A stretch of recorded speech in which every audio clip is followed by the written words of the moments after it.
The best way to study for the GMAT is to first figure out what kinds of things the GMAT tests. And once you figure out what kinds of things the GMAT tests, the next thing you want to do is start to figure out what things, among the things that the GMAT tests, or among the concepts that the GMAT tests, you need to get the best at, or you need to get better at, or maybe that you're a little rusty at. One way to do that is you could just off the shelf start getting test prep materials, right? I think one of the best materials you could get is the official guide for GMAT review, which is made by the test maker. That's got over 900 questions that have shown up on actual GMAT exams, or on, that are retired questions that the GMAT won't use anymore.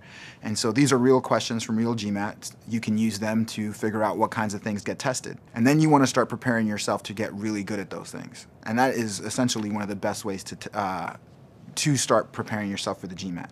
Now, having said that, you really want to, if possible, find a way to get access to practice tests. The test maker, gives out or gives away 2 free practice tests. But that's often not enough for a lot of people. A lot of people would like to be able to take a practice test, more practice tests than just the 2 that the test maker gives you.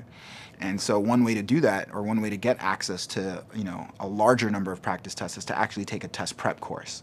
For example, at Kaplan, any student of ours, or all of our students, get access to 9 of our practice tests. So if you take the 2 from the test maker, you take the 9 that we give you, that's 11 practice tests. If you take our practice test and the 2 from the test maker before you actually take the real GMAT, before it actually really counts, you're going to put yourself way ahead of the competition, who maybe has walked in there cold, or maybe just taken 1 practice test.